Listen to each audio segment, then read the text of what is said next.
Apple's iPhone is getting its largest redesign yet, both to its features and release timetable.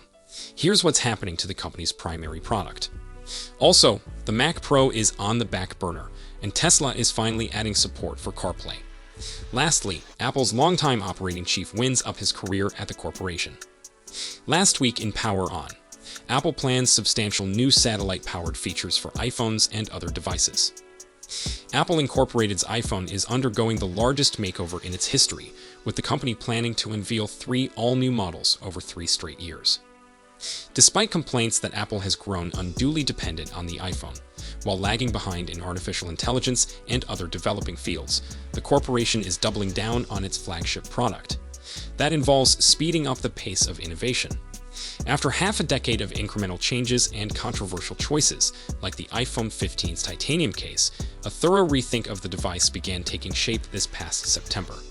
It started with the all-new iPhone Air, debuted with revamped iPhone 17 Pros. As I've previously predicted, this disruptive time will continue with Apple's first foldable iPhone next fall, followed by an altogether new high-end model in 2027. That device will feature a curved glass panel, with a camera that's buried behind the surface. But beyond updating the goods themselves, Apple is modifying when it releases new iPhones. First, a little history. The main iPhone models used to come in the summer, June or July, an approach that held until the iPhone 4s in 2011. That's when Apple began distributing the phones in the fall. Though the adjustment came from delays connected to iOS 5, iCloud, and the Siri speech assistant, it turned out to be beneficial. The adjustment synchronized Apple's largest product with the important holiday buying season. Now it's time for another shakeup. In October of last year, I said that Apple will shift away from the annual fall extravaganza that it made so famous over the last decade. The model had been successful because it streamlined planning and marketing and made Apple's revenue predictable to Wall Street. However, the fall release cycle soon became a hardship.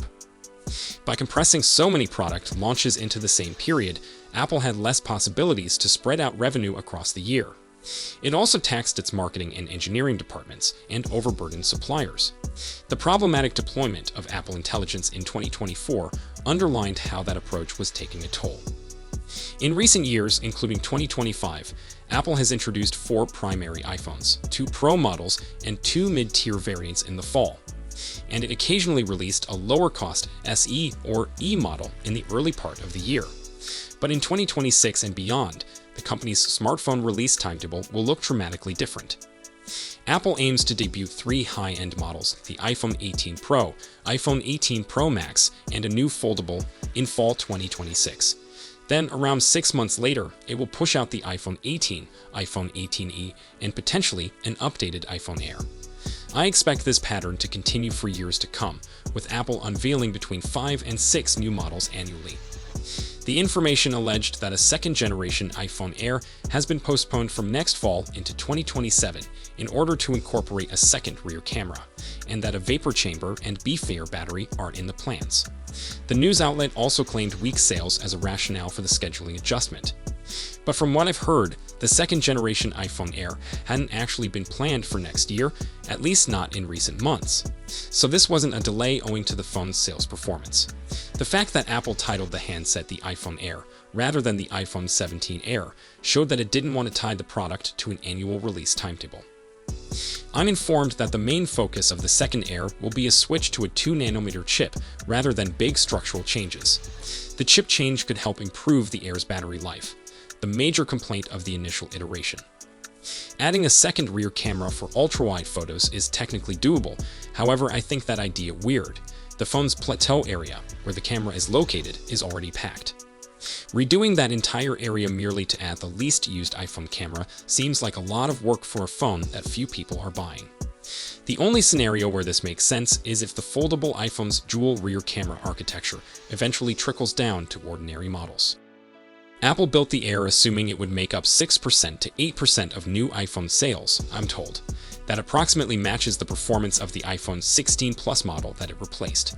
Apple highlighted the Air aggressively during its September keynote presentation, but it hasn't done much promotion since then. It's evident that Apple never really anticipated much attention for the Air. Like the iPhone mini models of 2020 and 2021, the Air is a product that certain noisy Apple commentators on social media said they wanted. Yet when it came down to make purchasing decisions, customers sided with the significantly more practical Pro models that offer superior battery life, cameras, and heat management. At $100 cheaper than the iPhone 17 Pro, the Air simply isn't a fantastic value. While Apple would never admit this publicly, the truth is that the iPhone Air is simply a technical exercise and a prototype en route to the foldable iPhone. As I've indicated before, it will use many of the same materials, downsizing techniques, internal components, batteries, and software enhancements. And this isn't about acclimating people to slimmer smartphones, it's about prepping Apple's supply chain. As for the new schedule, Apple intends to have consistent revenue throughout the year, reduce burden on staff and manufacturing partners, and avoid its premium and budget models from cannibalizing each other's marketing. It also allows the business many chances each year to fight new releases from competitors like Samsung Electronics Co., which has long spread out its Galaxy and foldable launches. We're seeing something similar with Apple's software. For years, the corporation has released its big new operating systems in the fall, occasionally adding a tiny spring update. With the iPhone launch calendar moving, those spring releases are becoming more critical. We'll get a preview of this technique next spring with the new Siri, scheduled for iOS 26.4. Moreover, Apple is offering a wider selection of new items than it has in years. The first half of 2026 will bring important smart home devices, the iPhone 17e, many improved Macs, and new iPads. The second half will contain 3 iPhones, new Apple Watches, and even more Macs. The lulls between Apple product cycles are fading, offering the company more income opportunities throughout the year and alleviating the strain on staff and suppliers that came with once-a-year bonanzas. In other words, Apple is trying to have it all.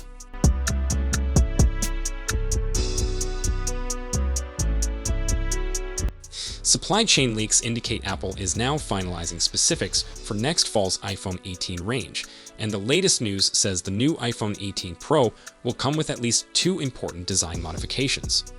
This year's iPhone 17 Pro and Pro Max introduced a dramatic new design that stands out from prior Pro versions in various ways. A key element of that change was the option to adopt a new way with colors. Cosmic orange is the hue of the season, following years of muted gray, black, and white versions. Apple also showed a new 2-tone rear design, with the glass cutout appearing extremely distinct from the aluminum frame. And of course, it extended the camera bump into a full-width plateau too. Many features of the iPhone 18 Pro design are expected to closely follow this year's versions, but at least 2 places are now rumored to change. 1. Dynamic island. 2. Back glass cutout. Originally, speculation stated iPhone 18 Pro would drop the dynamic island, replacing it with a new hole punch design. More lately though, 2 sources have indicated we're just getting a smaller dynamic island. Instant Digital reported as much in September, and now today, a new rumor from Jeff Pugh obtained by 9to5Mac corroborates that iPhone 18 Pro would have a smaller dynamic island. Meanwhile, the back of the iPhone 18 Pro is rumored to get a redesign too. Posts from Weibo leakers Digital Chat Station and Instant Digital indicate Apple is implementing a new method for the back glass cutout to let it blend more perfectly with the aluminum frame. Here's a translation of Instant Digital's post. The iPhone 18 Pro series boasts a revised rear glass that decreases color contrast between the glass and the aluminum back panel. A seamless, unified look. Finally, new color possibilities are planned as always, and Apple might make iPhone 18 Pro Max extremely thick to house a bigger battery.